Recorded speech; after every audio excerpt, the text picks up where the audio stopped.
ውድ የደሚና ፖድካስት ቤተሰቦች የዛሬ እንግዳዬ ደግሞ በደንብ ለየት ያለች ናትና ዶክተር መኪያ ትባላለች። የመካንነትና የስነ ተዋልዶ ስፔሻሊስት ናት። ጨዋታችንን ስንጀምር እንዴት ከቤተሰብ ጋር እንዴት እንደማገናኘው እንግዲህ ዶክተርን ፊት ለፊት አግኝቻታለሁ። እንቀጥላለን።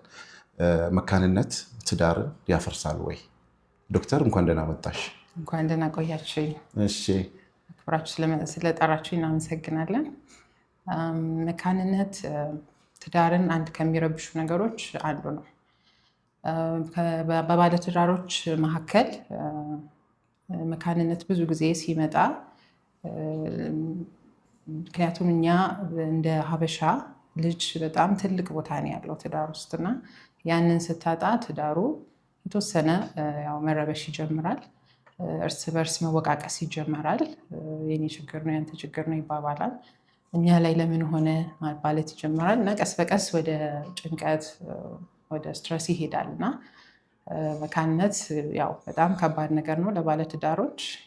ከራሳቸው ግን አንዳንዴ ተቋቁመውትም የራሳቸውን ችግር ሞሮፍ ይሄ ከሶሻል ፕሬሩ ከማህበረሰቡ የሚመጣው ጫና ያባብሰዋል ያለው ነገር። ምን አለ መሰለሽ ዶክተር፣ ይቅርታ ላቋርጥሽ እና መካንነት እርግማን ነው የሚሉ አሉ። በተለምዶ እርግማን መካንነትን ያመጣል። ይሄ አባባል እንግዲህ አሁን እየቀረ ነው። መካንነት በራሱ ችግር ነው፣ የሕክምና ችግር ነው እና መታከምም የሚችል ነገር ነው እንጂ ከእርግማን ጋር ምንም ያያይዘው ነገር የለም። ከእርግማን ጋር ምንም ያያይዘው ነገር የለም። እንደ WHO እንደውም የዓለም ጥናት መካንነትን ልክ እንደ አንድ በሽታ ዲፋይን የሚያደርገው የሱካር፣ የአስም። ምክንያቱም ጤና ማለት አካልህ ላይ ጎዳ ይችላል፣ ግን ዋናው አካላችን እኛ ላይ ነው፣ አእምሯችን ነው። ሳይኮሎጂካሊ በጣም ትጎዳለህ። ይሄ ስለ ልቦና ጫና አለው። የማህበራዊ ላይፍ ራሱ ጫና ውስጥ ይገባል እና ያ ጉዳት ስላለ ያ ህመም ስላለ እንደ ህመም ነው የምናክመው እና ሕክምናም ደግሞ አለው። አብዛኛው መካንነት መታከም ይችላል። መካንነት ስንል ትልቅ ነገር አይደለም። ባለትዳሮች ላይ ከ1 ዓመት ያለ መከላከያ በቂ ግንኙነት፣ በቂ የምንለው በሳምንት 2 ጊዜ ግንኙነት ኖሮ እርግዝና ለዓመት ከሌለ መካንነት ችግር አለ ነው የምንለው። ስለዚህ ሲምፕል ነገር ነው። እንደምናስበው ደግሞ ሬር አይደለም፣ በጣም ኮመን ነው። 6 ጥንድ ብታይ አንዳንድ ጊዜ ምን ይፈጠራል? በ1 ዓመት ጊዜ ውስጥ አልሽ አይደል? ተጋብተው 2 እና 3 ዓመት ቆይተው ሳይታከሙ አንዳንድ ጊዜ ወደ እንትንም ይመጣሉ፣ ይወልዳሉ። ለምሳሌ በ1 ዓመት ውስጥ ካልተፈጠረ 2ኛ 3ኛ ዓመት ላይ የሚፈጠር አለ። ይሄንን አሁን ታይሙን አያዛባብንም? አዎ፣ ማለት ምን አለ መሰለ፣ የማርገዝ አቅምህ በተፈጥሮ አንዳንዴ ይቀንሳል እንጂ ዜሮ አይደለም። አይደለም በ10 ዓመት ምንም ያለምንም ሕክምና ወልደው የሚወልዱ አሉ። እርግዝናው በራሱ በተፈጥሮ የሚወልዱም አሉ።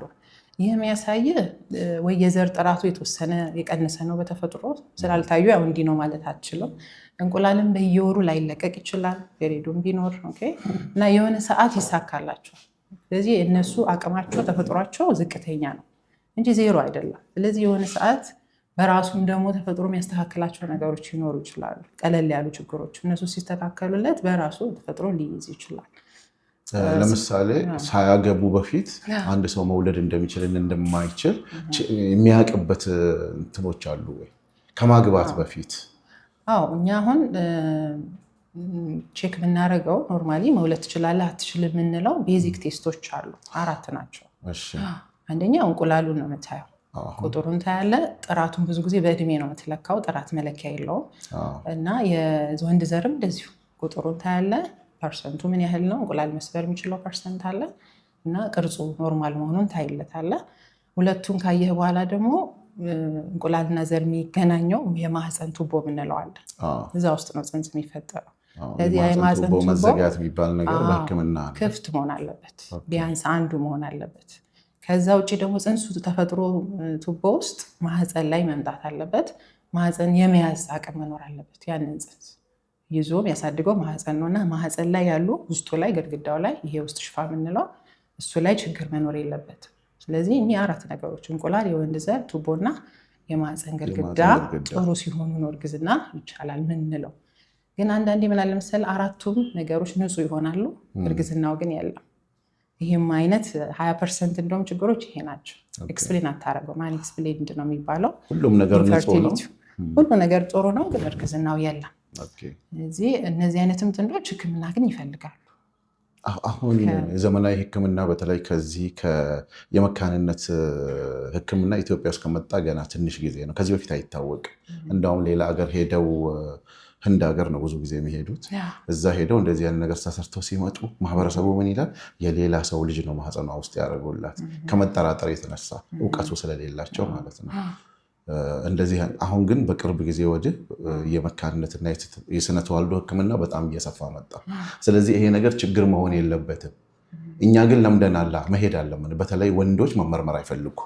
ለምንድን ነው ወንዶች መመርመር የማይፈልጉት? መካንነት ከሴት ይልቅ ብዙ ጊዜ ወንዶች ወደ ሴት ነው የሚጠቆሙት፣ ወደ ሆስፒታልም አይመጡ።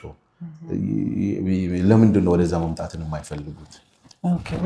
ሁለት ፖይንት ነው ያነሳው።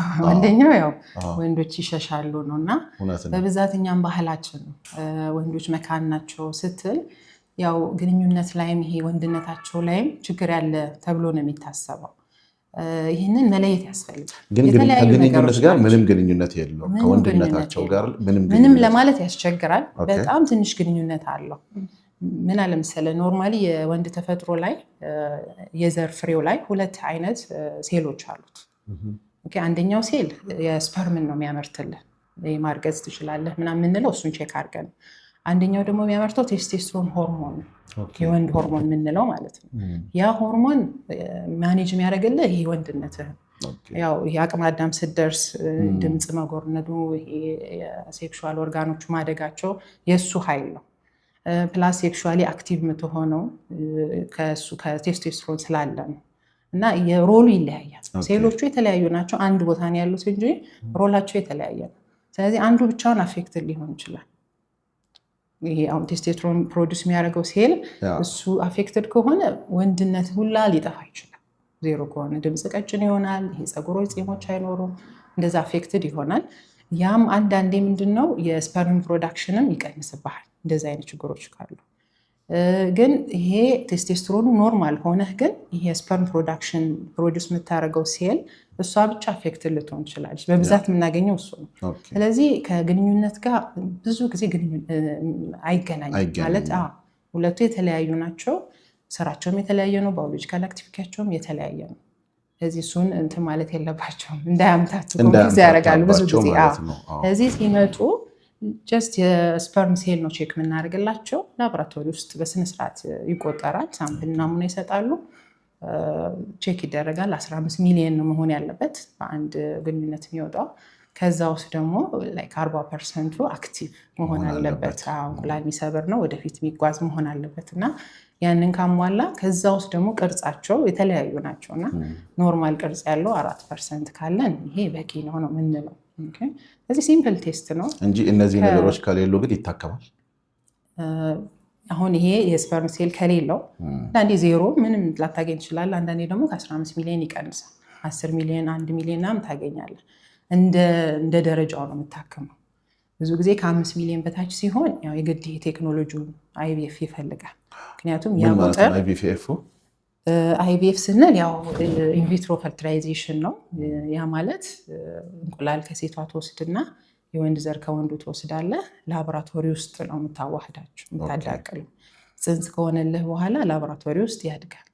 የራሱ ማሳደጊያ ያለው ልክ እንደ ማህፀን የምንጠቀመው ኢንኩቤተር ውስጥ ያድጋል። 3 ቀን አንዳንዴ 5 ቀን ነው የምናሳድገው። ያደገውን ጥሩ ጽንስ ትመርጥና ማህፀን ላይ ትመልሳለህ። ይሄ ነው አይቪኤፍ የሚባለው ፕሮሰሱ። እና በተፈጥሮ እርግዝና እንቁላልን ለመስበር የወንድ ዘር እንዳልኩ 15 ሚሊዮን እና ከዛ በላይ መሆን አለበት አንድ የሚለቀቀው። ከዛ ውስጥ እንቁላል ጋር ተጉዞ እንቁላል ጋር ለመድረስ በመቶዎቹ ነው የሚደርሰው። እንደዛም ሆኖ ማለት ነው በሚሊዮን ቢለቀቅም እንቁላል ጋር እስኪደርስ የማህፀን በር በተፈጥሮ ዝግ ነው። ፈሳሹ ግንኙነት በኋላ የሚወጣው ሴመን አያልፍም። ማህፀን ማለፍ አይችልም። ዝግ ነው። ግን ግራቪቲውም አለው ወደ ላይ ነው መሄድ ያለበት እና መንቀሳቀስ ይችላሉ። እንዳልኩ የ40% የስፐርም ሴሎች እነሱ ናቸው ሰርስረው የሚያልፉት። በአይን አታያቸው፣ በጣም ጥቃቅን ነገር ናቸው። እነሱ ያልፋሉ። ግን ያንን ተጉዘው ላይ 2 ሰዓት ይፈጃል ከግንኙነት በኋላ እንቁላል ጋር ለመድረስ። ተጉዘው የሚደርሰው የተወሰነ ከዛ ውስጥ አንዳንዴ መስበር ማይችል ሊኖር ይችላል። ያኔ እርግዝና አይፈጠርም ማለት ነው። አሁን በላቦራቶሪ ላይ ከተፈጠረ በኋላ ዝግም ቢሆን ማህፀን ውስጥ ቢቀመጥ ችግር የለውም? ለምሳሌ ዝግ ነው ዝቅተኛ ነው ተብሎ የመጨረሻው ውሳኔ ወደ ቴክኖሎጂው ተመጣ።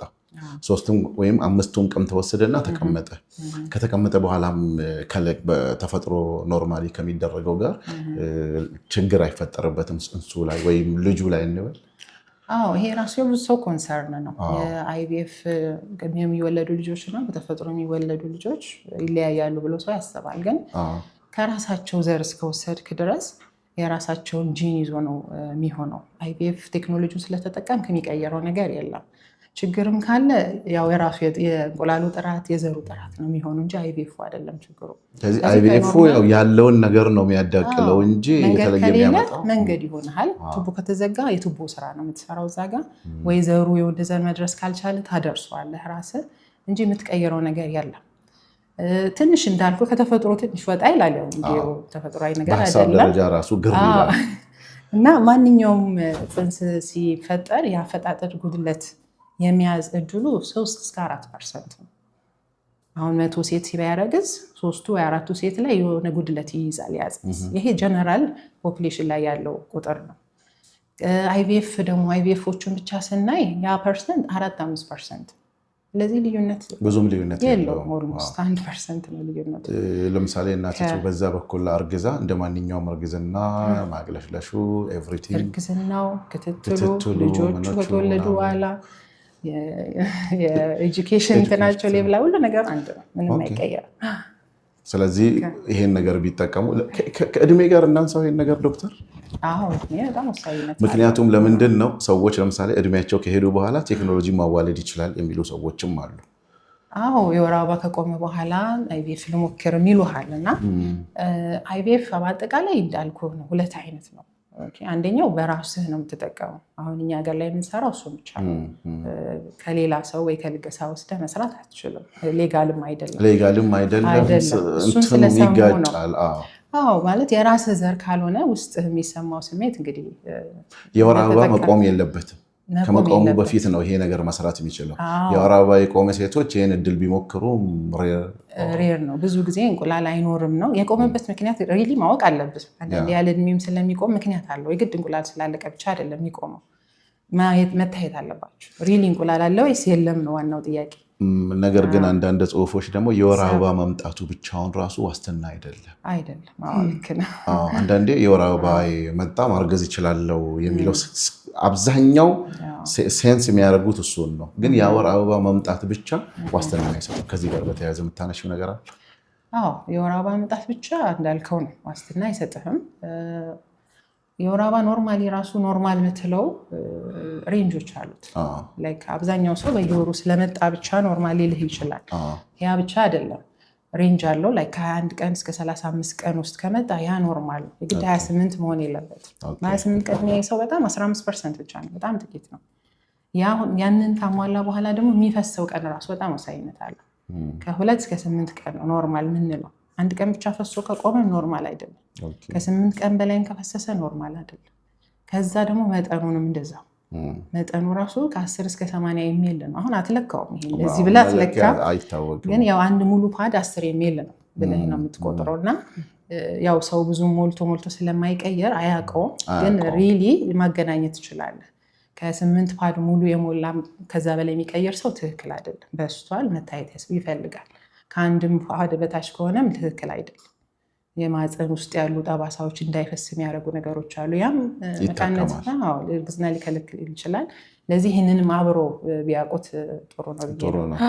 በእኛ ማህበረሰብ ውስጥ አሁን ትልቅ ፈተና እየሆነ የመጣው አግብተው ልክ አመት የሚውሉ አትወልዱም እንዲ አልወለድሽም፣ አላረገዝሽም፣ ሚስት አላረገዘችም። ከትዳሩ የበለጠ አለማርገዙ ስትረስን ይፈጥርባቸዋል። ማህበረሰቡ ደግሞ እርግዝናን የሚያውቀው ትንሽ ከቆየ ጭንቅላታችን ጥሩ አይደለም፣ ሶሻል ሃራስመንት ይፈጠራል፣ ማህበረሰባዊ ተጽዕኖና ከዚህ ጋር በተያያዘ አግብተው ለምሳሌ በአጭር ጊዜ ውስጥ ካላረገዘች እጅግ በጣም ውግዘት ይደርስባታል። በዚህ ጉዳይ ላይ የምትይኝ ነገር አለ? እውነት ነው ማለት አንዳንዴ ዓመትም አንጠብቃቸውም። ልጁ የት አለ ትባላለህ፣ ምን ችግር አለ አማክሮ እንጂ ምናምን ይሉሃልና ሪሊ እነሱ ላይ ችግር ካለ ምክር አይደለም የሚፈልጉት፣ ሞር ኦፍ ከአንተ ድጋፍ ነው የሚፈልጉት። ያለውን ነገር እንድትረዳቸው እንደ ማለት ጋይድ እንድታረጋቸው እኔ ያለሁ እንድትላቸው ወይንም ሕክምና እስቲ አማክሮ ሞክሩ እንደዚህ ማያውቁት ነገር ካለ ቦታ አብሮ መሄድ ፋይናንሻሊ ብቻ ላይሆን ይችላል ከጎናቸው ሆነ እንድትደግፋቸው ነው እንጂ ይሄ አሁን አልወለድክም ለምን እንዴ ቆያችሁ እኮ ምን ችግር አለ እና የሚሉህ ጥያቄ ለእነሱ በጣም በጣም ከባድ ጥያቄ ከባድ ጫና ነው የሚፈጥረው። ስለንቦ ላይ ጫና ኦልሬዲ መካንነት ችግሩ ራሱ አምጥቶባቸዋል። ይህንን ደግሞ ስትጨመር አንዳንዴም ደግሞ ጀስት አንዳንድ ሰው ደግሞ ያቀልብሃል ሪላክስ አድርጎ እናንተ እኮ ስለተጨናነቃችሁ ነው ማይመጣው። ግን መጨናነቅ እንትኑን እርግዝናውን እንትን ይለዋል። ስትረስ እርግዝናን ያረቃል። ስትረስ ማለት በራሱ መካንነት አያመጣም። ግን ስትረስ ምንድነው የራሱ የእንቁላል ሂደቱን አድጎ የሚለቀቅበት ሂደቱን አንዳንዴ አፌክት ያደርግብሃል። ሆርሞን ያዛባል። በጣም የረጅም ጊዜ ስትረስ ሲሆን ደግሞ ክሮኒክ የሆነ ጭንቀት ምናምን ሲኖርብህ ያለህን ዘሮቹን ጥራት ነው እንትን የሚቀንስብህ እንጂ በራሱ መካንነት እንኳን አያመጣም። ግን ያባብስብሃል። ኦልሬዲ ካለ ያባብስብህ ይችላል። ከዚህ ከመካንነት ጋር የተያዘ ከዚህ የሚወሰዱ የተለያዩ የወሊድ መቆጣጠሪያዎች አሉ። በተለያየ መንገድ የሚወሰዱ ማለት ነው። የወሊድ መቆጣጠሪያ ለረጅም ጊዜ የተጠቀመች ሴት መካንነት ያጠቃታል ይላሉ። በተለምዶ ነው። ሳይንሱና እውነታው ግን ምን ይላል? የወሊድ መቆጣጠሪያ ለመካንነት ያጋልጣል እንዴ? የወሊድ መቆጣጠሪያ መካንነት አያመጣም። ይሄ በጣም እንደውም ሶሳይቲ ማስተማር ያለብን እንትን ነው እና አብዛኛው የወሊድ መቆጣጠሪያ የሚዋጥም ሆነ በመርፌ የሚሰጠው ማህፀን ላይ የሚገባው ልክ እንዳወጣኸው የማርገዝ አቅምህን ይመልሳል። አብዛኛው አልፎ አልፎ በተለይ 3 ወር የምንሰጣቸው ኢንጀክሽን አለ። በየ3 ወር የሚወጉት ዲፖ ይባላል፣ ዲፖ ፕሮቬራ። እሱ አቁመኸው ላይ ከውስጥ ጨርሶ ቶሎ አይወጣም። የተወሰነ ጊዜ ይፈጃል። ስለዚህ ለወራት ያዘገያል። የእሱ ሚስኮንሰፕሽን ይመስለኛል። የተወሰነ ሲያዘገኝ ያው መካንነት አመጣብኝ እሱ ነው ከሱ በኋላ ምን የሚያደርጉት ነገር የለም ብለው ያገናኙታል። ስለዚህ ኮንትራሴፕሽን ከመካንነት ጋር ምንም አይነት ግንኙነት የለውም። ፕላስ ደግሞ ከኮንትራሴፕሽን በተለይ ይሄ ታብሌቱ የምንውጠው ፒልሱ ያልተነገረለት በጣም ጥቅሞች አሉት። በጣም ብዙ ጥቅሞች አሉት። መከላከያ ብቻ አይደለም። በተለይ አሁን ወጣቶች ላይ ፒሲኦኤስ የምንለው ነገር አሁን ሞሮፍ እየታወቀ ነው። ምን ማለት ነው ፒሲኦኤስ ማለት? ፖሊሲስቲክ ኦቫሪያን ሲንድሮም ነው። ኖርማሊ የሆርሞን መዛባት ነው። የሆርሞን መዛባት አንዳንድ ሴቶች ተፈጥሯቸው ነው። ኮመን ነው ይዘው ብዙ ሴት ላይ የምናየው ነው። እስከ 10% ሴቶች ላይ አለና ምልክቱ የሚታየው ያንግ እያሉ ነው። 20-21 ሲሆኑ ነው የምታይባቸው እና ሆርሞኑ ሲዛባ ነው ፒሲኦኤስ የምትለው። ያ ምንድነው እንቁላላቸው ተፈጥሮ በዛ ይላል።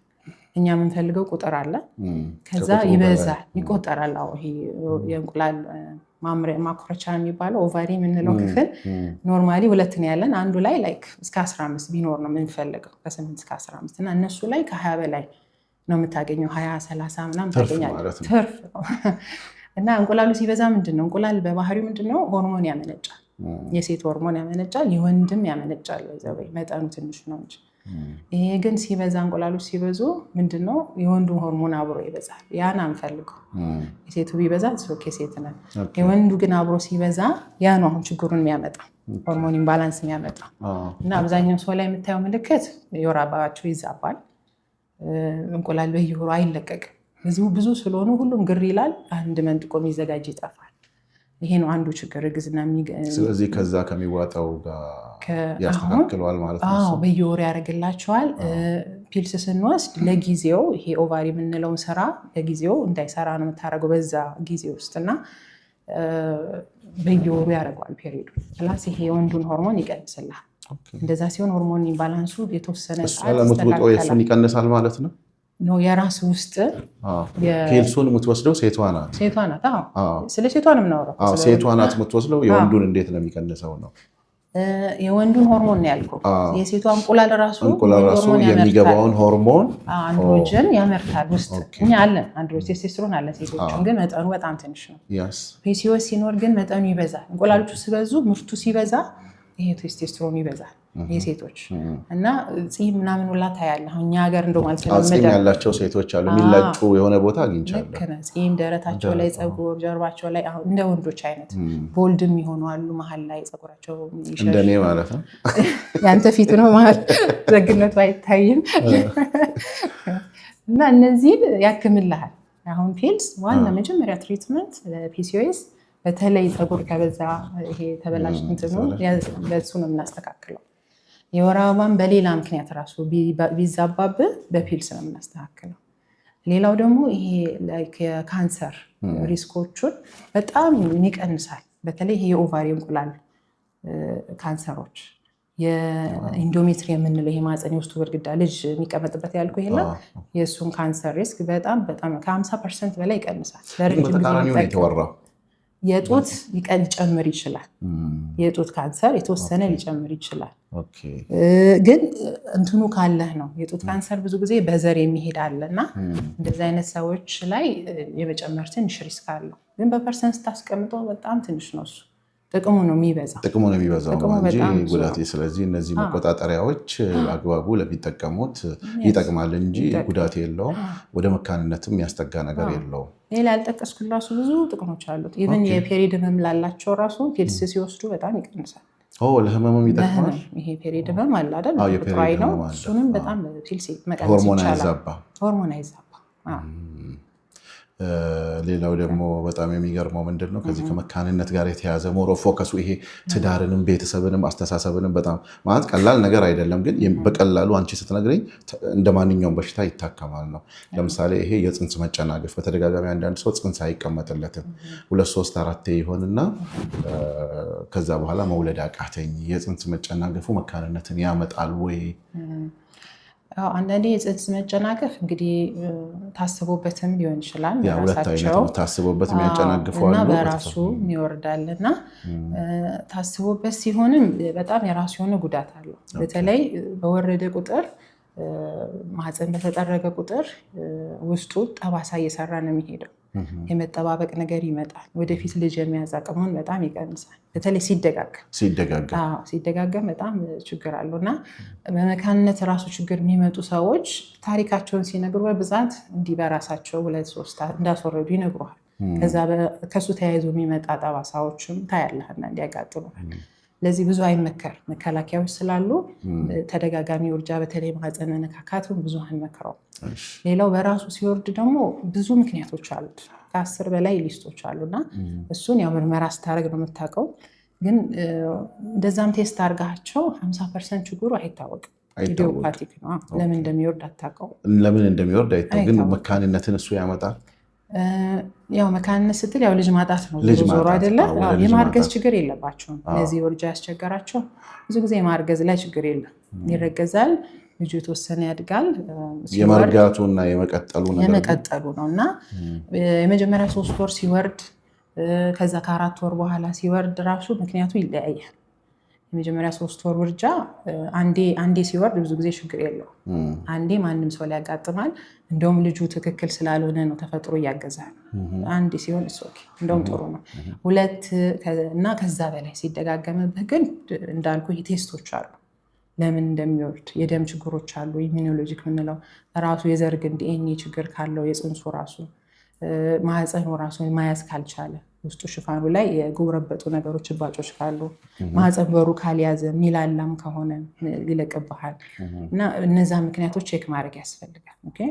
ቼክ እናደርጋቸው። የደም ቴስቶች ውጭ የሚሰሩ አሉ፣ እዚህ የሚሰሩ አሉ። የቆየ ኢንፌክሽን ማህፀን ውስጥም ካለ እንደዛ ያደርግብሃል። እንዲያድግ አይፈቅድለትም። እጢዎችን ቦታ የሚይዙ ካሉ የደምንም ይጋሩብሃል። ምግቡንም ምኑንም ከልጁ ሼር ስለሚያደርጉ ቦታም ስለሚይዙበት እንዲወርድ ይገፉታል። እና ብዙ ምክንያቶች አሉ። ያው ቼክ ራሱ የሆነ አካሄድ አለው። እሱንም ቼክ ይደረግ ጥሩ ነው። እና ሰሞኑን ደግሞ ሶሻል ሚዲያ ላይ እንደዚህ ሳይ ቀጭን ሴት አታረግዝም ይላል። ኪሎግራም እዚህ ጋር እንዴት ልግለጽ? ከጽነት ጋር የተያዘ ሳይሆን እስቲ ኪሎግራም ብናረገው ስለማርገዝ የሚያስፈልገው የኪሎግራም መጠን አለ? ሞሮፍ ቢኤምአዩ ነው የሚሻለው። ያው አዳልት ዌት የምንለው አለ ስፔሲፊክ ፊገሩን ባንትን ባንለው፣ ለአቅመ ትዳር ደርሳ ለአቅመ ማርገዝም ደርሳ ግን በጣም ቀጭን ስትሆን ኪሎ ይጠይቃል። ያው ሆርሞን ይዛባ ይችላል። የወር አበባ ሬጉላር ካልሆነ ያው የግድ ማኔጅ ማድረግ አለባት። ዌት ጌን ይፈልጋል፣ ኪሎ አንዳንዴ ያስፈልጋል። ግን ከሆርሞኑ ጋር ስለሚገናኝ ነው እንጂ የኪሎ መጠን አንደር ዌት ነው ምናምን። አንደር ዌት ያው ብዙ ጊዜ እርግዝናውን አይችሉትም ነው እንጂ እርግዝናን አይከለክልም። ፕሬግናንሲው ሊከብዳቸው ይችላል። አመጋገባቸውን ቼክ ማድረግ ያስፈልጋል። ትክክል ነው ወይ? ግን በብዛት ይሄ የራሳቸው ኢሜጅ የተበላሸ እንደ ሳይኮሎጂክ ፕሮብሌም ናቸው። ይሄ በጣም ማለት አይበሉም፣ ራሳቸው የሚያስርቡ አሉ። ፕላስ ሜዲካል ተርም አለው ብዙ አኖሬክሲያ ነርቮሳ ይባላል። አንዱ ደግሞ ይበላሉ በጣም፣ ከዛ ደግሞ መልሶ ያወጡታል። እንደዚህ አይነት ችግሮች አሉ። እነሱ አሁን ብታያቸው በጣም ወፍራን ብለን ያስባሉ፣ ግን አጥንታቸው ብቻ ነው የሚታይ ክላንት። ብዙ ጊዜ አሁን ለምሳሌ እንደውም እንደ ፋሽን መጥተዋል እኮ ውበትን ቅጥነት ነው ያለው ሁሴት ስታንዳርድ አላውቅም እንጂ ዳይትን ይጠቀማሉ። በጣም ራሳቸውን ይጎዳሉ፣ አይበሉ በቀን አንድ እንቁላል ምናምን ነው። እና አስቢ እንግዲህ የኔ ባለቤት እንደዛ ሆና እርግዝና የመፈጠር እድሉ እነዚህ ዳይት መጠቀሙ ከልክ ኤክሰስ የሆነ ዳይት መጠቀሙ ከእርግዝና ከእንደዚህ አይነት ነገሮች ጋር ክላሽ አያደርግም ወይ? የወንዶቹንም መጣበታለሁ፣ የሴቶቹን በዳይት በኩል አነሳሁት እንጂ ዳይት የምንጠቀመው ራሱ ከእርግዝና ጋር አሁን ለምሳሌ ለውበት ተብሎ የሚጠቀሙ ነገሮች አሉና ከእነሱ ነገሮች ላይ ማለት ዳይትም ሲጠቀሙ እንዳልኩ ነው። አንደርዌትም ኦቨርዌትም አይፈለግም እርግዝና ላይ። ኦቨርዌትም ይከለክልሃል። እና ዳይት ስትጠቀም ማድረግ ያለብህ ብዙ ጊዜ አንዳንዴ ቫይታሚኖችን ሚስ ታደረግ ትችላለህ። ያስፈልጉህ ሁሉ ነገር በትንሹ ይፈልጋል ሰውነት እና ያንን አትሊስት ወይ በሰፕሊመንት መልኩ መጠቀም። ዳይቱ ብዙ ላይጎዳህ ይችላል፣ እንደ ክብደት ይወስነዋል። ግን ሰፕሊመንት የሚያስፈልጉሃሉ በየቀኑ ቤዚክ ቫይታሚኖች አሉ። እነሱን ሚስ ማድረግ የለብህም። አትሊስት በሰፕሊመንት መልኩ አብሎ መውሰድ። ዳይት ደግሞ ብቻውን ያው ለጤናም ያን ያህል እንትን ላይልህ ይችላል። አብሮ ከኤክሰርሳይዝ ጋር ቢሆን ስፖርት እንኳን ባንሰራ ወክ ራሱ የሴቶቹ የወንዶች ደግሞ አለ። ወንዶች ደግሞ ቴስቶስትሮናቸውን ለማስተካከል እና የስሜት መልፈስፈስ ልበለው በተለይ አሁን እንደ ፋሽን ሆኖ ህፃናት ልጆች የ17 ዓመት የ16 15 ዓመት ጥናቱ ባያልቅም ለምሳሌ እንደ ቪያግራ አይነት መድኃኒት ይወስዳሉ። ብዙ መጥቷል እንግዲህ ዓለም ላይ አሁን ብዙ መድኃኒት። እነዚህ ነገሮች መውሰድ ራሱ ለፈርቲሊቲ ችግር አይኖረውም ወይ? አዎ ማለት ይኖረዋል። ማለት ቴስቶስትሮን ነው በጣም ወሳኝነት ወንዶች ላይ እና የእሱን ተፈጥሯዊ ባላንሱን መጠበቅ ጥሩ ነው። ኦቨርዌትም ስንሆን እየቀነሰ ይሄዳል። አንደርዌት እንኳን ብዙ አፌክት ላያደርግ ይችላል። ግን ያው ኦቤሲቲ በጣም ብዙ ካዮስ አለ። ኦቤሲቲ ብቻውን ሳይሆን አሁን እንደዚህ የሚወሰዱ ሰፕሊመንቶች አሉ። አሁን እንደ ፋሽን ሆነዋል። ለግብረ ስጋ ግንኙነት ይጠቅማሉ፣ የወንዱን ስሜት ያነሳሳሉ ብለው የሚጠበቁት እነዚህ ነገሮች ከጤናና በተለይ ከልጅ ማግኘት ከመካንነት ጋር በተገናኘ ማለት ነው። አዎ ልክ ነህ። እሱም ኖርማሊ ጊዜያዊ ነው ኢፌክቱ ያገራል። ግን በጣም ተደጋጋሚ ሰው ተወስደው ወደፊት ይሄ ኢምፖተንስ ምናምን ሪስኮች አሉት። ያው ግንኙነት ላይ አልነሳ ማለት እንደዚህ አይነት ያስቸግሩሃል። ዲፔንደንት ትሆናለህ መድኃኒቱ ላይ እና ሁሌ መጠቀም አስፈላጊ አይደለም። እኛ አልፎ አልፎ እኛ እንጠቀማለን። ግን ሳምፕል ሊሰጡ ሲፈልጉ አሁን ወንዶች ያስቸግራቸዋል።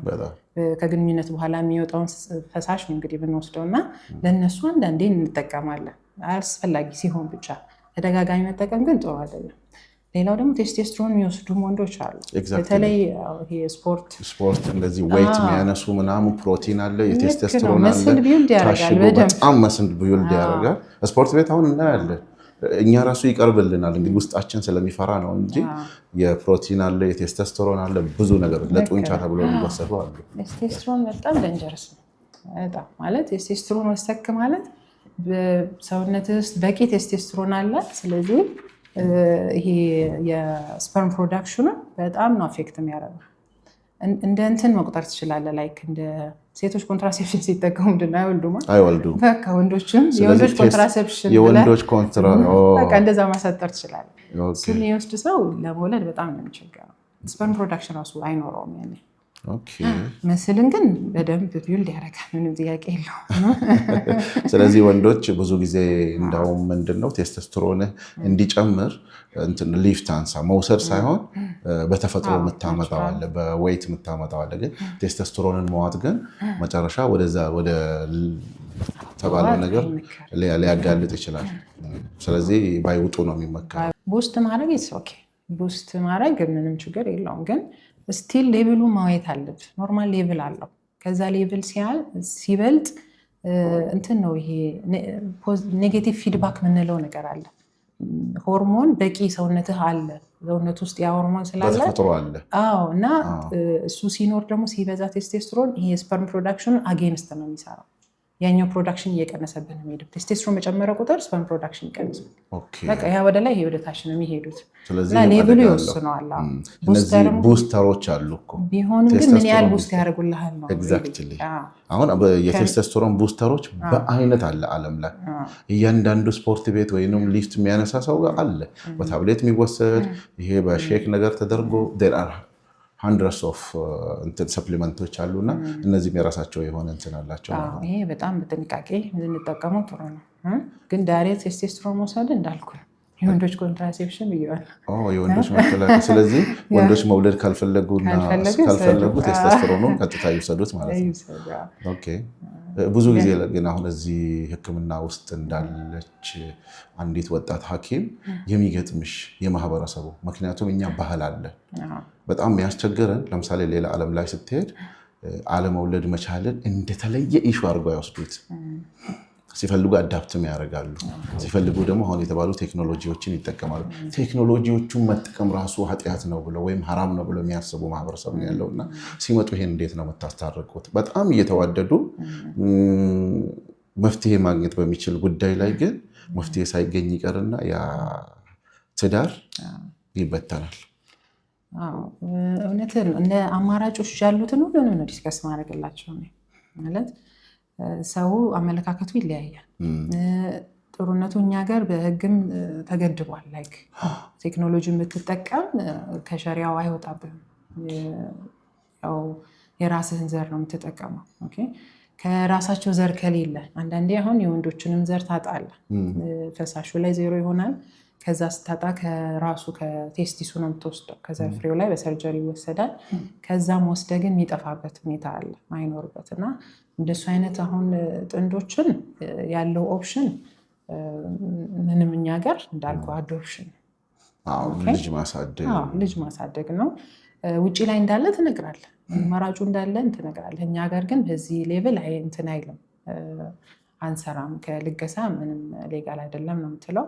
ግን እንደዚህ አይነት ኦፕሽኖች እንዳሉ ትነግራለህ። እሷ ጋርም ያለውን ችግር ደግሞ አብረታ ስፐርም ይለገሳል።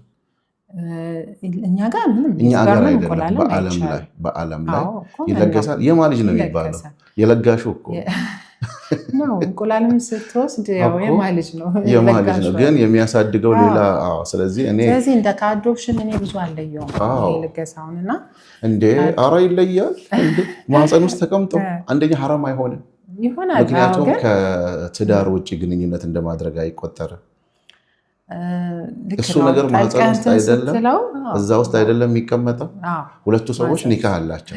ግን እነዚህ አሁን ውጭ ላይ የሚደረጉት የዘር ልገሳ አይደለም የሚወስደው፣ የሌላ ሰው ዘር ልገሳ ኦልሞስት ከዝሙት እኮ ምንም ልዩነት የለውም። ከባድ ነው። በዛ በኩል ሸሪያው ካየኸው ማይሆን ነገር ሎጂካሊ ራሱ።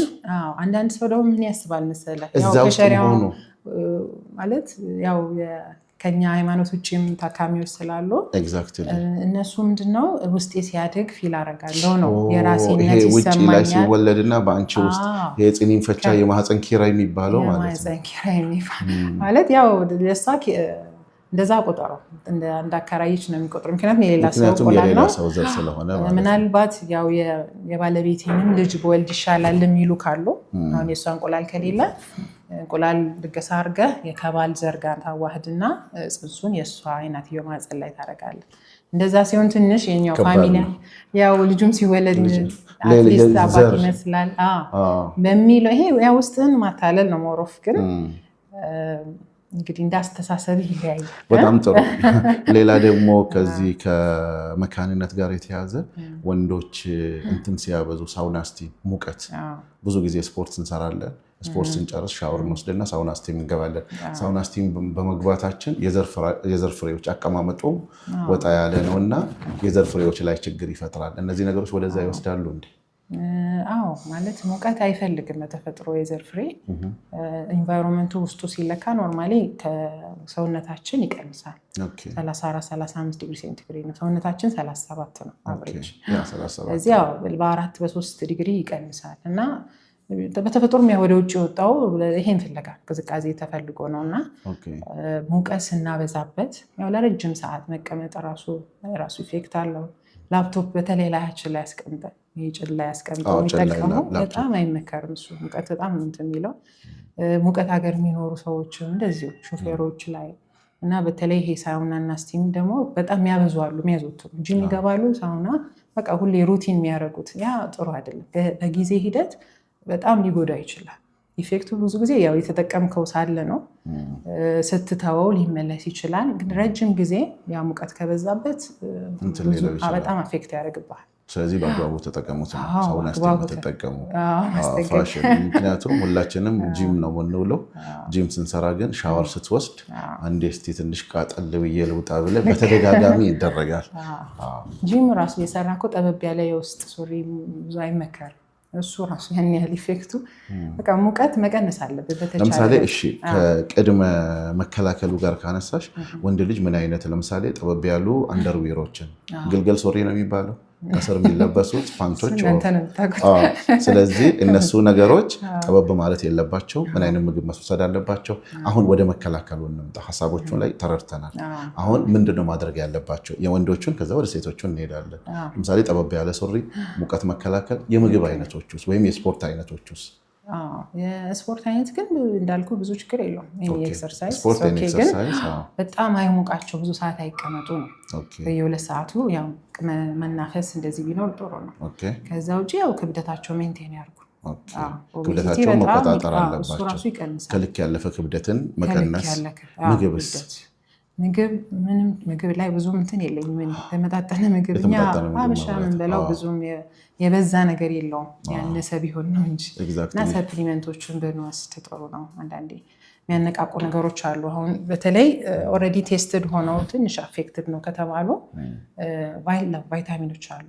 የወንድ ዘር ኢንቫይሮንመንቶችን ውስጡን ጥሩ የሚያደርጉለት ፕሮዳክሽኑ ጥሩ እንዲሆን፣ አካባቢ ንጹህ ሲሆን ትምህርት ጥሩ ይሆናል። እንደዛ እንዲሆን የሚያደርጉ ሰፕሊመንቶች ቫይታሚኖች ይታወቃሉ አሉ። አንቲኦክሲዳንት ይባላሉ። በብዙ ብራንዶች አሉ። እነሱንም መጠቀም ይቻላል።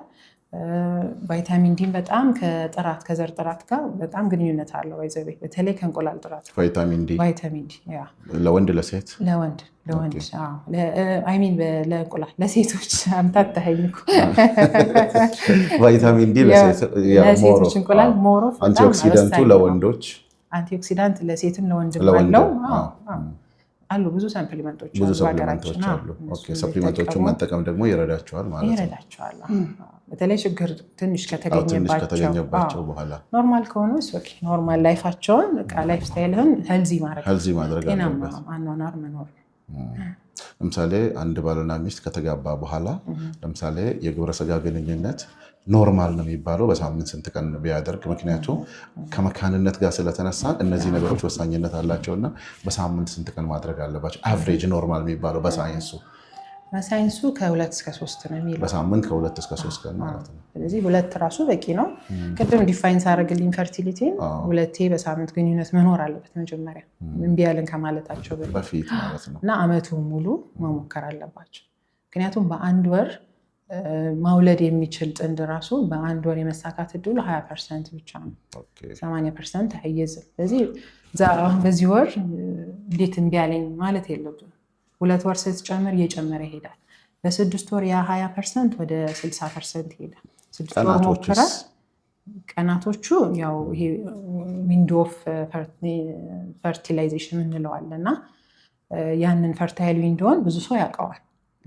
በብዛት ግን እያወቁትም ያን ቀን ሳይገናኙ በተደጋጋሚ ያ ቀን እየዘለለ አመት ቢደርስባቸው ጥንዶችም አንድ የትኛው ሚዲያ ላይ እንደሆነ አይቻለውና ምንድነው የሚሉት ያቺ የሬቷ አለች ፈርቲሊቲ ሬቷ ሳሌ ፔሪዮዷ ከመጣበት ቀን ጀምሮ 12ኛ ፈርታይል ዊንዶ 12 13 14 እንደዚህ የሚባሉ ነገሮች በዛ ሰዓት ሳይገናኙ ከዛ ውጭ አመቱ ሙሉ እየተገናኙ ግን እምቢ አለኝ የሚሉ ስለዚህ ፈርቲሊቲ ሬቱን በትክክል ህዝቡ እንዲያውቀው ማወቅ አለበት። ልክ ነው። ግን ሬንጁ የተቀመጠው ምን አለ መሰለህ ለሬጉላር ሳይክል ላላቸው አሁን በየ28 ለምታይ ሴት ልክ 13 እና 14 ቀን ነው እንቁላል የምትለቀቀው።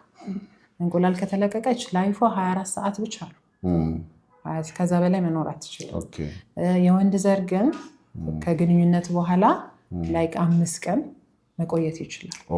ስለዚህ በሳምንት 2 ቀን ካደረገ በየትኛውም ኖርማል ሰርከምስታንስ ውስጥ ይጠብቃታል። ይሄ ነው የበለጠ ክሊር። ይሄ የቁጥሩ ፔሪዮዷ ከመጣበት ጀምሮ 12ኛ 13ኛ ከሚለው በሳምንት 2 ቀን ከተባለ የመጀመሪያው ካላገኘ የመጨረሻው ያገኛል። በሳምንት ኖርማሊ 2 ቀን ሞሮፍ እንደዚህ ስትሪክት በዚህ ሰዓት ግንኙነት አድርጎ ምናምን ስትላቸው እሱ ራሱ ይረብሻል ማለት መድኃኒት ይሆናል። በቃ ግንኙነቱ ላይክ ለእርግዝና ለስራ ብቻ ይሆንባል። ይሄ ፕሌዥር እሱ ነገር ይጠፋልና እንደዛም ብዙ አይመከርም። በሳምንት 2 ቀን ካረግ ይደርሳል። ያ ታይም ታገኘዋለህ። በዛ መልኩ መጠቀሙ ይሻላል። ኦኬ ከመጡት አንፃር አሁን ለምሳሌ ወደ መጨረሻው እየመጣን ነውና ምንድነው የምትመክሪያቸው? አሁን ለምሳሌ በወጣትነት እድሜያቸው ሳያገቡ ትንሽ ሳብ አድርገው 30 ቤት 35 በኋላ ቀስ ብዬ ያገባለሁ ደግሞ ምን አስቸኮለኝ የሚሉ እህቶችም አሉ ወንድሞችም አሉ። በሁለቱም ሳይድ እናነሳቸዋለን እና ይሄንን እንዴት ነው የምትመክሪያቸው? አይ ልጅ በልጅነት ነው። ልጅ በልጅነት ነው። እሷ ጥሩ አባባል ነው። በጣም ወደት አባባል ነው። ምክንያቱም እኛን ነው የሚያለፋል። እነሱም ይለፋሉ፣ እኛም አብረን እንለፋለን። በተለቁ ቁጥር በጣም ትቸገራለህ። ሕክምናውም ስኬቱ ይቀንስብሃል እና በጊዜ ቢሆን ከተቻለ አማራጩና ኦፕሽኑ ካለ በጊዜ ቢያደርጉት ነው የምመርጠው። ወጣትም ሆኖ አንዳንዴ ወጣቶች በብዛት አናይም፣ እኛ ጋር አይመጡም። ባለትዳርም ሆኖ 5 ዓመት ሞክረው ሳይወልዱ አይመጡም። ወጣት ናችሁ ለምን ትወልዳላችሁ ይባላል። ያም ትክክል አይደለም። ወጣት ላይ የምናያቸው ችግሮች ራሱ ብዙ ናቸው። ስለዚህ ወጣትም ብንሆን 1 ዓመት ከተሞከረ በቂ። 1 ዓመት ሞከራችሁ ግን በቂ ግንኙነት ያለ መከላከያ ከዛ ራስን ቼክ ማድረግ መፈተሽ ያስፈልጋል። ራስን መፈተሽ ላይ እኮ ደካሞች ነን። ሜዲካል ሂስትሪ የለን። እሱ ነው ዓላማ። አሁን እሱ ነው ፈትሹ፣ ራሳችሁን ታከሙ አይደለም ራሳችሁን ወቁ። እንመጣለን። ምክንያቱም ሰዎች ራሳቸውን እንደማወቅ ጥሩ ነገር የለምና ለውሳኔም ይረዳል። የኤጅ ሬንጅ አለው የእድሜ ገደብ ለምሳሌ ሴት ልጅ መውለድ የምትችለው ከፔሪድ ካየችበት 14 ዓመት ጀምሮ እስከ 49 ነው በብዛት 49 ያ ነው ፈርታይል በቃ ፔሪዷ ማለት ነው። አሁን ፋሽን እየሆነ የመጣው ትንሽ ልጆች ለምሳሌ ሶሪ ከ18 እስከ 30 ያሉት ለመውለድ ወንዱም ለማግባት ብዙ አይሮጥም፣ ሴቶችም ለማርገዝና ለመውለድ ብዙም አይፈልግም። 30 35 በቃ አሁን 1 ልጅ ልውለድ 2 ልጅ ልውለድ ይላሉ። ይሄን ነገር እንዴት ነው የምታየው? በጣም እቺ ጎልደን ኤጅ አለች ከ20 እስከ 30 ያለችው በጣም በቃ ፐርፌክት የምትለው ለመውለድ በዛ እድሜ ውስጥ ወልዶ የተሻለ ናቸው። ብዙ ጊዜ ግን እሱ እንዳልከው አቮይድ ያደርጋሉ። ያቺ ለምን መሰለሽ የሩጫ የልፋት ራስን የመቻል ፋይናንሻሊ ማቹሪቲውም የለም። ግን አብሮ ማስኬድ አስገዳጅ ነገር እስከሌለ ድረስ አንዳንዴ ያው የማይችልም ሰው አለ እኮ ቤትራድ ውስጥም አልገባህም ወይ የሚከለክል ነገር እንግዲህ የስራም የአቅምም የፋይናንስ ብዙ ችግሮች አሉ። እንደዛ ካልተገደድክ በስተቀር እቺ ጎልደን ኤጅ ፈርቲሊቲ ኤጅ እስከ 30 ያለው በጣም ጥሩ ቢጠቀሙ ወንድም ሆነ ሴት። ከ30 በላይ ያሉትስ? ከ30 በላይ ይችላሉ። አማራጮች አሉ። ብዙ ነገር አለ። የእንቁላል ቁጥሩ እንግዲህ የሴት ልጅ ሁሌም እየቀነሰ ነው የሚሄደው። 1 ወር ባረጀ ቁጥር እየቀነሰ ነው የሚሄደው። እና 30 ከ30 እስከ 35 ጥሩ ጊዜ ነው። በዛ ጊዜ በደንብ እርግዝና ይሳካል፣ ብዙ ችግር አይናይም። ከዛኛው ኮምፔር ስታረገው ብቻ ነው የተወሰነ የሚቀንስብህ እንጂ። ነገር ግን አሁን ወደ ሕክምና ማዕከል የሚሄዱ አንዳንድ በወዳጆቻችንም ስንሰማ ከ35 በኋላ ነው ወደ እናንተ የሚመጡት በብዛት ደንበኞቻችሁ። እንደውም አንዳንዴ ከ40 በኋላ። ስኬቱ ግን እንዴት ነው? በተለይ ከ35 እስከ 49 ያለው ላይ ስኬቱ በጣም ነው የሚቀንሰው። ኢቨን ቴክኖሎጂ ራሱ ተጠቅመ IVF ተጠቅመ 40 ሲያልፉ በተለይ ስኬቱ በጣም ይቀንሳል። ስለዚህ ያው እንግዲህ መልፋታቸው ያልቀረ ወጪው አልቀረላቸው ከቻሉ እዛ ባይደርሱ ደስ ይለኛል። ሳይደርሱ ቢመጡ አማራጩ ካለ ነው። ግን ኦልሬዲ እዛ ውስጥ ከገቡም ያለውን ነገር መጥቶ ማየት ማውራት፣ ስኬቱን ዲስከስ ማድረግ እና ኦፕሽን ሁሌም አለ። አማራጮች ስላሉ አሁንም አይዘግዩ ነው። የዚህ እናንተ ያላችሁበት የሕክምና ዲፓርትመንት በጣም ውድ ነው ይባላል። አሁን ከመካንነት ጋር ድሮ ውጭ ሀገር ሄደው ነው የሚያደርጉት። ኢቨን እዚህ ሀገር ላይ በዋጋ ምክንያትም መሄድ የሚፈሩ አሉ፣ ከኑሮ ውድነትም አንጻር። ይሄ ነገር እንዴት ነው? IVF እንግዲህ የታወቀ ነው። ዓለም ላይም ወደድ ያለ ሕክምና ነው። እኛ ሀገር ግን ያለው ከውጭ ካለው ኮስት በአንድ ማለት 1/3 ያንሳል ነው የሚባለው። የሀገራችንም የመግዛት አቅም ነው ስታንዳርዳችን እኮ ነው። ስታንዳርዳችን በቃ እንደ ህብረተሰቡ ነው የሆነው በተቻለ መጠን ማለት ነው። እና ውጭ ሄደውን IVF ስትሞክር የቲኬቱና እዛ 1 ወር የምትቆይበት ወጪ ነው እዚህ IVF የምታሰራው እና በጣም ቅናሽ ነው እኛ ሀገር ላይ። ከውጭ አንፃር አይገናኝም። 3 እጥፍ ነው የሚሆነው። ኢቨን እንድ ርካሽ የምንለው ቦታ ራሱ ከኛ 2-3 እጥፍ ያስወጣል አንድ ዙር ለመሞከር እና በእኛ ስታንዳርድ በእኛ ሀገር ህግ ውስጥ እስካሉ ድረስ የራሳቸው ዘር ነው የሚወስንላቸው እንጂ እዚህ ስለሞከሩ አይደለም። እዚህም ሄዱ ሕክምናው ያላቸው እንቁላል ጥራት የዘር ጥራት ነው እና ዋናው ጀስት እዚሁ ከሰው ጋር ከሚደግፋቸው ሰው ጋር ቤታቸው ውስጥ ሆነው መሞከሩ በጣም ይመከራል። ምክንያቱም ስትረስ ይኖርሃል እኮ IVF ስትጀምር ያለው ስትረስ በጣም ከባድ ነው። ውጤት ስትጠብቅ ራሱ ያለው ስትረስ በጣም አያደርስም። ማለት ከባድ ላጋጠመው ከባድ ነው እና አብሮክ የሚደግፍ ሰው ቢኖር አይዞሽ አለው የሚል ሰው ሲኖር ይሻላል። ከምንም በላይ በትዳር ውስጥ እኛውን ስናሰለጥን ሁለቱ ጥንዶች መሀል ትልቁ በጣም ውዱ ቃል አይዞሽ ነው። አይዞህ፣ አመሰግናለሁ፣ ከጎንህ ነኝ፣ ይቅርታ፣ አመሰግናለሁ፣ አይዞህ አለሁልህ።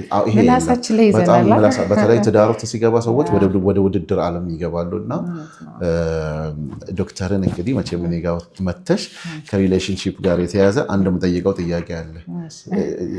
እናትነቱ አለ፣ ሚስትነት ማለት ነው። ላይፉ ደግሞ በዚህ በኩል አለና እቤት ስትገቢ ይሄ ነገር አይጋጭም ወይ ከትዳር ጋር? አሁን ባለሁበት ብዙም አይጋጭም። ትንሽ ስራውም ብዙም ኢመርጀንሲ ነገር የለውም። ድሮ ትምህርት ላይ ያለው ግን በጣም በቤተሰብ ድጋፍ የጨረስኩት ማለት ይቻላል። በተለይ በባለቤቴ ድጋፍ ነው እና በተለይ ስፔሻሊቲ ፕሮግራም ላይ በጣም ከባድ ነው። በዛ ጊዜ 2 ልጅ ወልጃለሁ። የሚገርመው በ4 ወር ነው ኮርሱ እና በዛ ሰዓት እንግዲህ ይሄ ምንድን ነው የወሊድ ፍቃድ የለህም እና 1 ወር ነው የምታርፈው እና ያንን በቃ የልጆቹን ማሳደግ መደገፍ አብሮኝ ያለው ባለቤቴ ነው። እዚህ አጋጣሚ በጣም ላመሰግነው እፈልጋለሁ። እኛም እናመሰግናለን። እውነት ነው። ጥሩ አጋር ከተገኘ ትዳር ማለት እኮ በደንብ የሚረዳሽን ማግኘት መታደል ነው። አንዳንድ ጊዜ ብዙ ጊዜ ባይዘወይ ላቋርጠው ብዙ የወሰንኩባቸው ጊዜዎች ነበሩ። በእሱ ድጋፍ ነው እኔ ያለው። አንቺ የቸገረሽን ነገር አንቺ ማታረጊውን ነገር እኔ ያደርጋለሁ በሚለው ነው እዚህ የደረስኩት። ሌላ ደግሞ እኛ ሀገር ላይ የተለመደው እንደዚህ አይነት ነገር እንደ ነውር ይቆጠራል። ሰዎች በአደባባይ መጥተው አይናገሩም እና እንዴት ያገኙሽ? ለምሳሌ በስልክ ሊያወሩሽ ይፈልጋሉ። ዘመኑ ሶሻል ሚዲያ ነው፣ ቻት ሊያደርጉሽ ይፈልጋሉ። ምክንያቱም አንዱ ትልቁ ሕክምና ደግሞ ምክርን ማግኘት ነው። እንዴት ያገኙሽ? ምክንያቱም ከመካንነት ጋር ከተያዘ ከልጅ መውለድ ጋር ከተያዘ የወር አበባ መዛባት፣ የኪሎግራም፣ የቴስቶስትሮን፣ ይሄ ኦቤሲቲ፣ ይሄ ውፍረቱ ምኑ ብዙ ነገሮች አሉ። ኢቨን አንዳንድ ጊዜ በግብረስጋ ግንኙነት አለመግባባቶች፣ ምክንያቱም ሐኪም ጋር ነው የሚመርጡት። ሞሮፍ በተለይ የማህፀንና ይሄ ጽንስ ከመካንነት ጋር የተያዘ ብዙ ነገሮች ይመጣሉ እና የምክር አገልግሎት አልተለመድም። ዶክተር መኪያን እንዴት እናገኛት? ብዙ ወጣቶች አሉ፣ ብዙ ትልልቅ ሰዎች አሉ። ለምሳሌ ሚስቱ ሳታቅ ራሱን ማወቅ የሚፈልግ ሰው አለ። አንዳንዴ ደግሞ ባሏ ሳታቅ ራሷን ማወቅ ትፈልጋለች። አንድ ላይ ተስማምቶ መጣት በጣም ሬር ነው እና እነዚህን ሁሉ ነገሮች እንዴት ያገኙሻል? እኛ በእኛ በኩል ታገኟታላችሁ፣ ግን አንቺን እንዴት ያገኙሽ? ምክንያቱም የምክር አገልግሎቱ በጣም ነው ያስፈልግ። በአሁኑ ሰዓት በጣም ለትዳር እንደ ምሰሶ የሚቆጠረው ከዚህ ከመካንነት ጋር የተያዘ ነው እና በዚህ ጉዳይ ላይ እስኪ ሰፋ አድርገሽ ንገሪ። እንዳልከው ነው፣ አብዛኛው ሰው ምክር ያስፈልገዋል። በብዛት ደግሞ በምክርና በቀላል ባለመድኃኒት የሚታከም ነው የአብዛኛው ሰው የመካንነት ችግርና ለእሱም ሲባል ብዙ ሰው እንደተቸገረም ስላወቅኩኝ የምክር የምሰጥበት ኦፊስ አለ። ስለዚህ የእሱን ቁጥር ከስር እናስቀምጥላቸዋለን እና በሱ ቀጠሮ ይዘው መምጣት ይችላሉ። በደንብ ምክር አገልግሎት እንዳልኩ ቀለል ያሉ ሕክምናዎችንም አልትራሳውንድ ሁሉ ነገር ፕራይቬት ማለት በጣም ፕራይቬሲውን በጠበቀ መልኩ ሚስጥራቸው በተጠበቀ መልኩ ብቻቸውን መምጣት ይችላሉ። ግን ሁሌ የምመክረው እኔ በጋራ ቢመጡ ነው። አንተ የሚባል ነገር የለም። አንድ የመካንነት ከመጣ እኛ ነው። ምክንያቱም ስታክምም ሁለቱንም ነው የምታክመው። አንድ ሰው ብቻ አክመን የትም አያደርስም። ስለዚህ ሁሌም ቢሆን ቢነጋገሩበት። ራስን ማወቅ ጥሩ ነው፣ ግን ዞሮ ዞሮ ሕክምና ካስፈለገ አንድ ላይ ነው የሚታከሙት።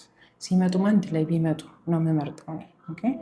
ወንዶች እንዳልኩ ይሸሻሉ፣ ግን በጣም ቀላሉ ምርመራ ይነሱም ለእርግዝና የሚያስፈልጉ ቅድም እንዳልኩ 4 ነገሮች ነበሩና ከሱ ውስጥ የወንድ ዘርን ቼክ ስታደርግ 50% ኢንፎርሜሽን አገኛል። ለሴቷን ቼክ ለማድረግን 3 ነገሮች ነው ቼክ የምታደርገው። እንቁላል አለ፣ ቱቦ ለማየት ራጅ ነው፣ ማፀን ለማየት ካሜራ ይፈልጋል እና በጣም ሰፊ ነው የሴት ምርመራና ያንን ሁላ ሰርተን 50% ነው የምናገኘው። የእነሱ ግን ዘራቸውን በመቁጠር ብቻ እኩል ኢንፎርሜሽን ታገኛለህ እና በጋራ ቢመጡ ጥሩ ነው።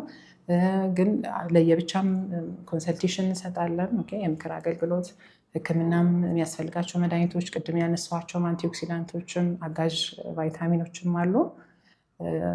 አብዛኛው ችግር ታካሚ ነው፣ እንዳይፈሩ። ማለት ብዙ ሰው በቃ ውድ ነው አይቪኤፍ ያስፈልገኛል ብሎ ይፈራል ገና ራሱን ሳያይና፣ ግን በብዛት 80% የሚሆነው አይቪኤፍም ቴክኖሎጂም አይፈልግም። በምክርና ቀናቸውን በማስተካከል በቀላል መድኃኒት የሚታከም ነው። ስለዚህ በዚህ አድራሻ ማግኘት ይችላሉ። ችግር ላለና ቴክኖሎጂ ሕክምና ካስፈለገን ደግሞ አይቪኤፍ ሴንተሮች ላይ ነው ሰራላቸዋለሁ። ምንም ችግር የለም፣ አይቸገርም። ውድ ቤተሰቦቼ እንግዲህ እንደሰማችሁት ብዙ ማለት ሲወሩ የነበሩ ነገሮች እኔ ራሴ እዚህ ቁጭ ብዬ ታውቃላችሁ፣ ብዙ ጊዜ ሳወራ በጣም እፈጥናለሁ እና ዶክተር ግን ጸጥ ነው ያደረገች። ማለት እኔ ይህን ዲፓርትመንት ብዙም አላውቀውም ነበርና ስለመጣሽ በጣም ነው የምናከብርሽ፣ በጣም ነው የምንወድሽ። በደሚና ቤተሰብ ስም ከልብ እናመሰግናለን። ውድ ቤተሰቦቼ የዛሬ ፕሮግራማችን እዚህ ላይ ያበቃል። ዶክተር መኪያን ከነ ውዱ ባለቤቷ ጋር በጣም እናመሰግናለን። እንወዳችኋለን፣ እናከብራችኋለን። በንግግራችን ውስጥ ቅር ያላችሁ ነገር ካለ፣ ያልተመቻችሁ ነገር ካለ ሀሳቡን ከመግለጽ አንጻር ነውና ያው እንደተለመደው ይቅርታ ጠይቃለሁ። እንግዲህ ነገ እናጀራለን።